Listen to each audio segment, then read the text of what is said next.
Esta semana queremos avanzar un poco en nuestra examinación de la relación entre la iglesia y su edificio. La semana pasada empezamos con un principio que yo propuse, que el edificio de la iglesia no es el templo del Antiguo Testamento. Es decir, que no debemos confundirnos con el templo del Antiguo Testamento y el edificio de nuestra iglesia. Nuestro edificio, del edificio de nuestra iglesia, no cuenta con la nube de gloria, la cual estaba en el lugar santísimo del templo del Antiguo Testamento, que simbolizaba la presencia de Dios en forma visible en la tierra, en el templo del Antiguo Testamento. Pero nuestro edificio no cuenta con la nube de gloria. En segundo lugar, nuestro edificio no es donde Dios puso su nombre. Dios puso su nombre, Dios eligió a Sión por su habitación, por su lugar, por su morada. Eso fue donde Dios puso su nombre, y nuestro edificio no es donde Dios puso su nombre. El edificio de nuestra iglesia no tiene un altar.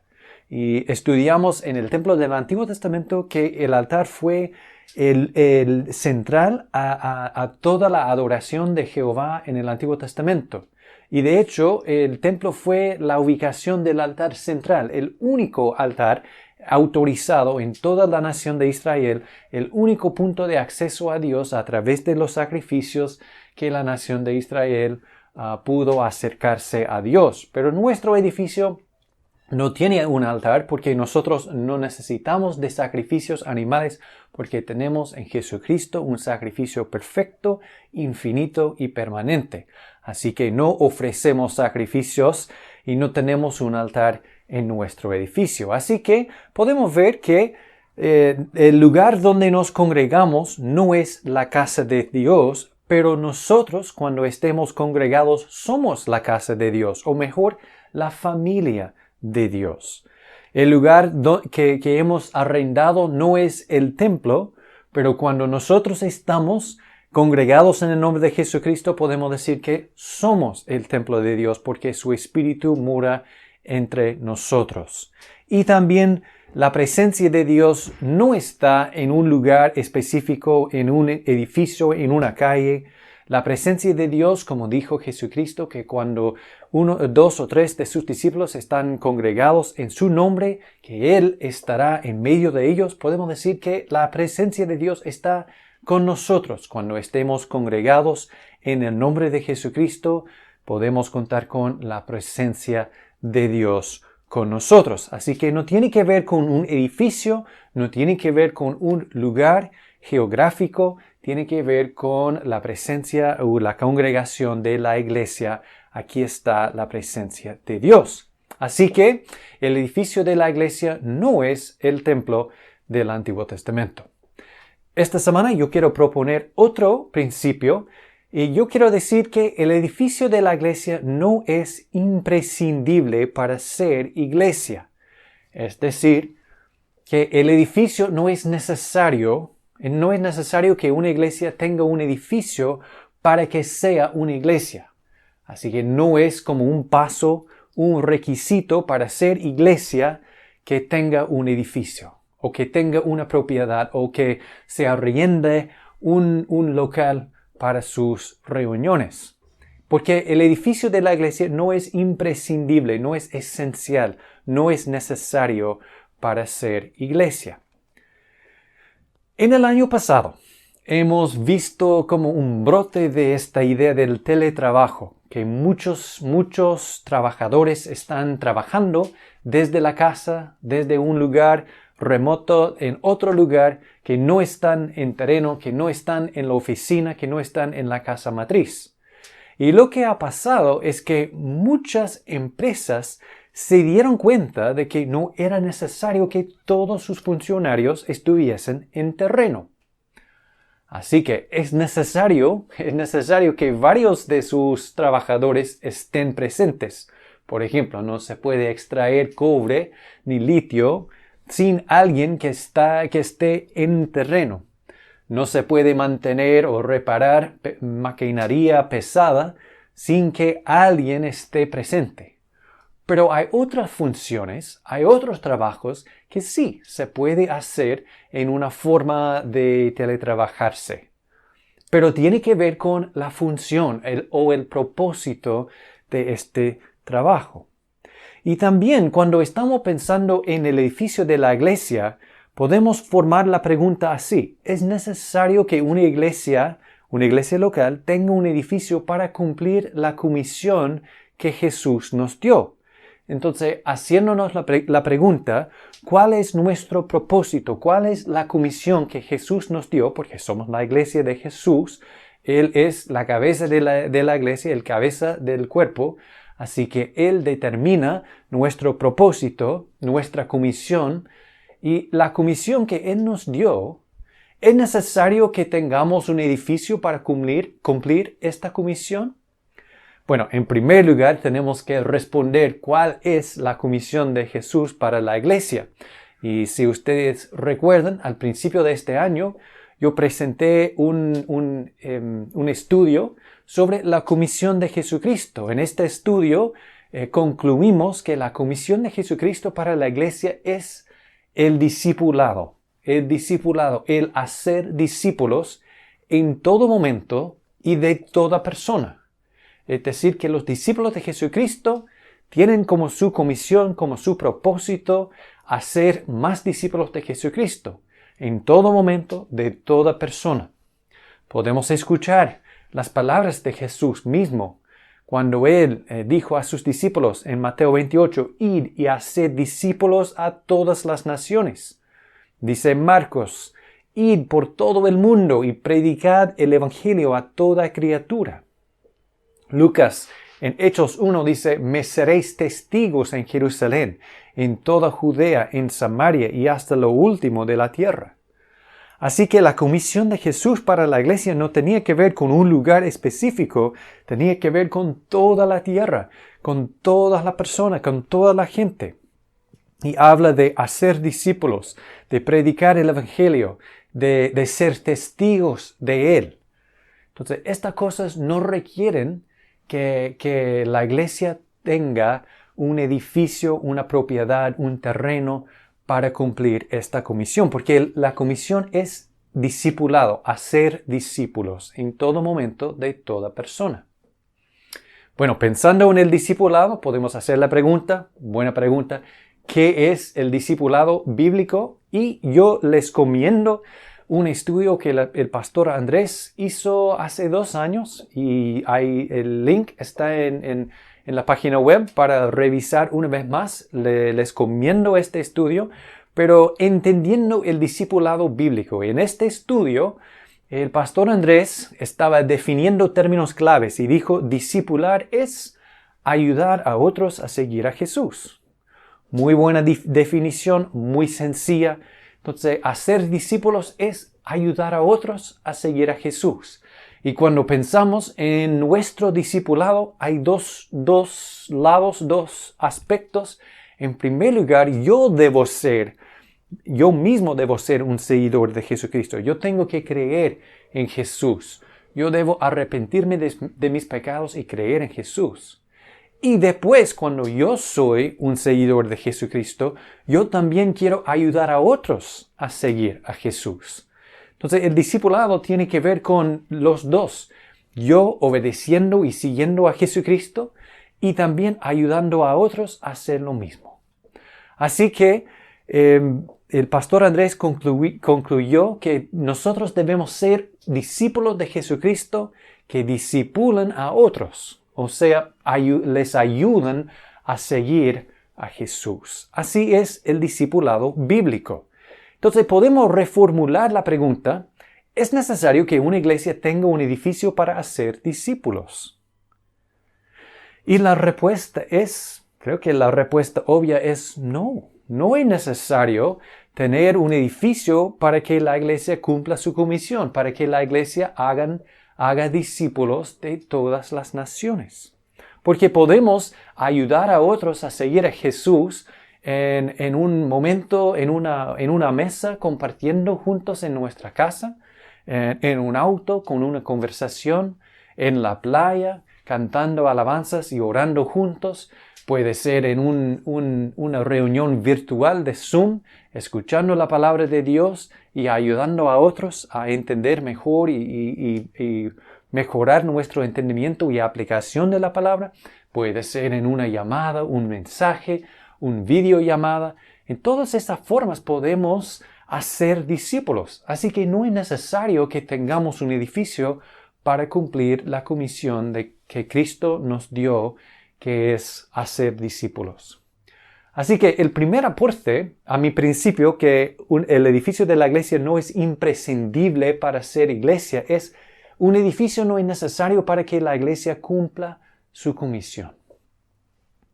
El segundo aporte que yo quiero ofrecer para mi propósito, mi principio, que el edificio de la iglesia no es imprescindible para ser iglesia, es un aporte histórico, de la historia de la iglesia. Y la iglesia, por mucho de su historia, no tuvo edificio. Bueno, podemos leer, estudiar un poco, indagar la historia de la iglesia y podemos ver que claramente la iglesia, por mucho de su historia, no tuvo edificio. De hecho, las primeras iglesias, las iglesias de que leemos en el Nuevo Testamento, estas iglesias, la iglesia primordial, se congregaba en casas. Ellos no tenían edificios apartes, no se arrendaban lugares para reunirse, no compraban terrenos, no construyeron edificios. Ellos se congregaban en casas. Yo quiero presentarles la evidencia del Nuevo Testamento. En Hechos 2:2, en el día de Pentecostés, el nacimiento de la iglesia, el primer día de la iglesia, habían 120 discípulos de Jesucristo, judíos, que estaban en Jerusalén esperando la venida del Espíritu Santo. Y dice Hechos 2, y de repente vino del cielo un estruendo, el cual llenó toda la casa donde estaban sentados. Entonces, estos primeros discípulos, desde el primer momento de la iglesia, estaban congregados en una casa. En Hechos 2:46, después del día de Pentecostés, habían en ese momento más de 3,000 creyentes. Dice que la iglesia allá en Jerusalén, todos judíos, todos en Jerusalén en ese momento, perseverando unánimes cada día en el templo. Obviamente hay 3,000 personas. Ellos como judíos se congregaban en los pórticos del templo, porque como judíos tenían acceso al templo y ellos se congregaban en el templo, pero también dice, partiendo el pan en las casas, comían juntos con alegría.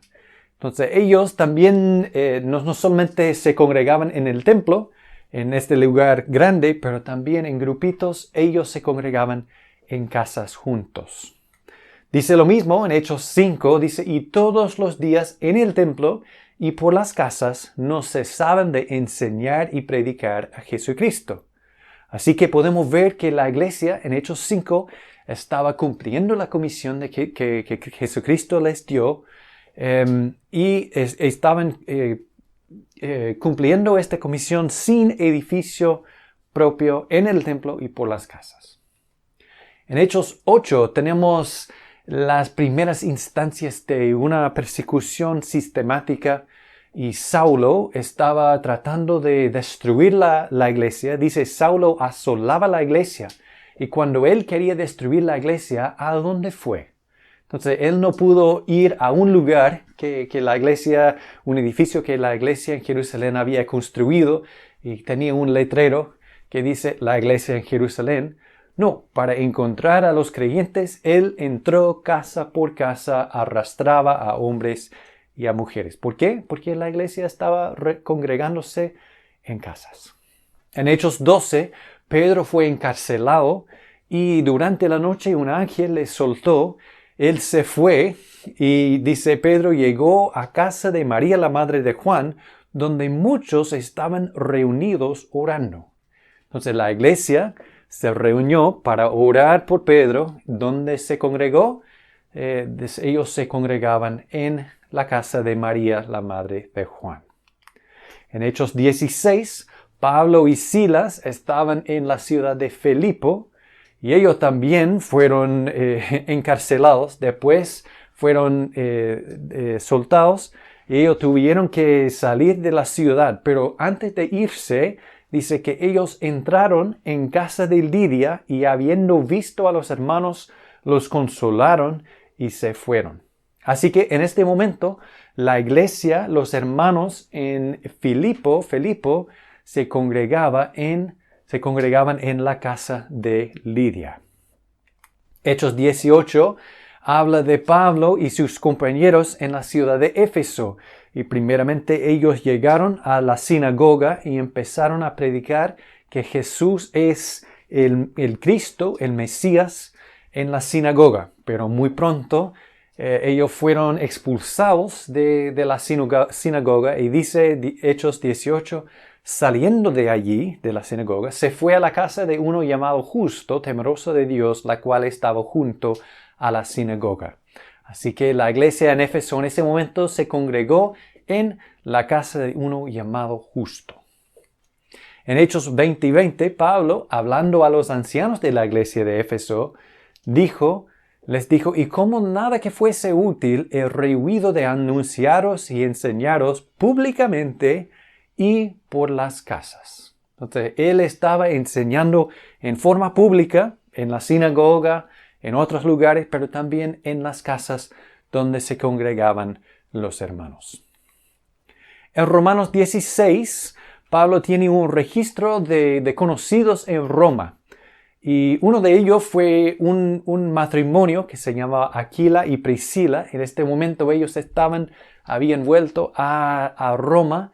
Y Pablo dice, saludad también a ellos, a Aquila y Priscila, y a la iglesia de su casa, de la casa de Aquila y Priscila. Así que en este momento la iglesia en Roma se congregaba en la casa de Aquila y Priscila. Escuchamos un poco más de ellos en 1 Corintios 16. En ese momento Pablo, escribiendo desde Éfeso a la ciudad de Corinto, a la iglesia en Corinto, él dice que junto con él, Aquila y Priscila, el mismo matrimonio, con la iglesia que está en su casa, os saludan mucho en el Señor. Es decir, que en este momento Aquila y Priscila vivían en Éfeso, y en Éfeso ellos tenían la casa, la iglesia se congregaba en su casa. En Colosenses, Pablo dice al final de esta epístola, saludad a los hermanos que están en Laodicea. Laodicea, una ciudad muy cercana a Colosas. Dice, saludar a esta iglesia también y a Ninfas y a la iglesia que está en su casa. Así que ¿dónde estaba congregando los hermanos que estaban en Laodicea en ese momento? En la casa de Ninfas. Pablo dice a Filemón, le da saludos y dice y a la amada hermana Apia y a Arquipo, nuestro compañero de milicia. Parece que Apia fue su esposa y Arquipo su hijo. Y dice, y también saludos a la iglesia que está en tu casa. Así que Filemón vivía en Colosas. En este momento la iglesia en Colosas se congregaba en la casa de Filemón, su esposa Apia y su hijo Arquipo, y ellos en su casa, la iglesia se congregaba los días del Señor. Así que podemos ver con mucha evidencia del Nuevo Testamento que la iglesia primordial no tenía edificio, no tenía como un lugar específico, no construyó un edificio, pero muchas veces podemos ver que la iglesia primordial se congregaba en casas. Así que lo mismo pasó muchas veces hoy en día a la iglesia perseguida. No solamente la iglesia perseguida en el Nuevo Testamento, pero también hoy en día. Hoy en día muchos de nuestros hermanos en otras partes de otros países del mundo, donde no es lícito ser un cristiano, donde el gobierno activamente persigue a los cristianos, ellos obviamente no pueden construir un edificio, no pueden poner un letrero, no pueden hacer publicaciones diciendo visítanos Por favor, entonces no es posible. Y por eso la iglesia hoy en día y durante toda la historia de la iglesia perseguida se congrega en casas hasta el día de hoy. Por ejemplo, en el norte de África, en Marruecos, no es legal ser un cristiano, no es legal congregarse como iglesia. Y por eso la iglesia debe congregarse en casas.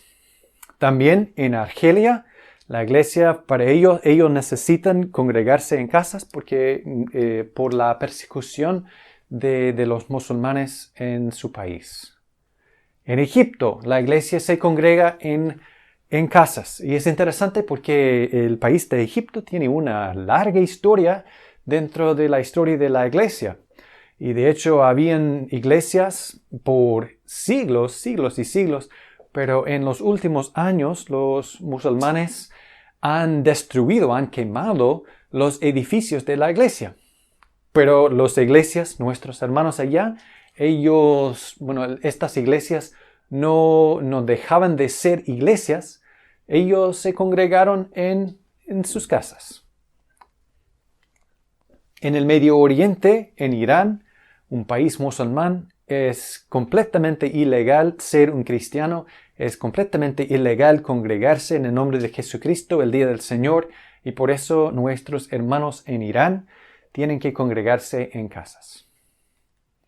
En India también hay dos lados del país de India. Hay persecución de los hermanos cristianos de parte de los musulmanes y también de parte de los hindú.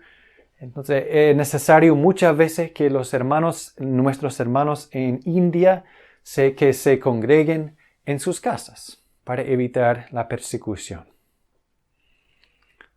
En la isla de Sri Lanka también es ilegal ser un cristiano, es ilegal tener una iglesia abierta y por eso los hermanos se congregan en casas. Tal vez lo más famoso de todo es la iglesia en China. Las iglesias en China, para registrarse delante del gobierno, es necesario que someterse al control del gobierno, solamente de sus cosas, pero también de su mensaje. Y por eso los cristianos han tomado la decisión de congregarse en casas. Y ellos tienen grupitos de 15 a 30 personas. Más de 30 personas, cuando una iglesia llega a más de 30 personas, se divide en dos iglesias, en dos casas, y siguen reuniéndose en el nombre del Señor.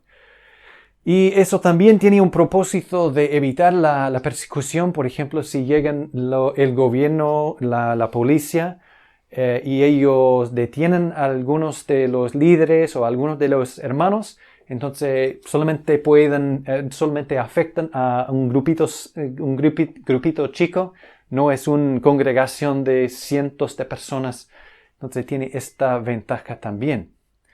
Y la iglesia en China, no es posible saber con certeza, pero se dice que aproximadamente son 100 millones de hermanos, de cristianos, en el país de China que se congregan en sus casas cada día del Señor. También en el país de Corea del Norte es completamente ilegal ser un cristiano, es completamente ilegal adorar a cualquier persona fuera de su presidente. Y por eso la iglesia, nuestros hermanos en Corea del Norte, tienen que congregarse en sus casas para adorar a Dios, para hacer discípulos de otros. Entonces, en muchos países, hoy en día, la iglesia, nuestros hermanos, estas iglesias se congregan en casas, se congregan en lugares inusuales para evitar la persecución, pero siguen siendo la iglesia. No es que dejen de ser iglesia por no tener un edificio, porque el edificio de la iglesia no es imprescindible para ser iglesia, no es esencial para ser una iglesia. La iglesia perseguida entonces se congrega en casas y el edificio, estos aportes nos ayudan a entender mejor que el edificio de la iglesia no es imprescindible, no es esencial para ser iglesia. En primer lugar, en cuanto a nuestro propósito como iglesia, un edificio no es necesario para que la iglesia cumpla su comisión. Y el opuesto puede ser la verdad. Podemos decir que un grupo de personas puede tener un edificio muy bonito, muy grande, perfecto, un edificio como muy bien. Pero no puede, a la misma vez, es posible que no cumpla su comisión, que no hagan discípulos. Y este grupo de personas no está cumpliendo la comisión que Jesucristo nos dio. Es un fracaso como iglesia. Entonces, mejor que nos enfoquemos en la comisión que Cristo nos dio, que de hacer discípulos y no solamente en construir un edificio, comprar un terreno, eso, porque un edificio no es necesario para que la iglesia cumpla su comisión. Y también el aporte histórico y de la evidencia de hoy en día, la iglesia por mucho de su historia y también hoy en día, la iglesia perseguida no tuvo edificio, no tiene edificio muchos de nuestros hermanos hoy en día. Así que el segundo principio sobre la relación de la iglesia y su edificio, el edificio de la iglesia no es imprescindible para ser iglesia.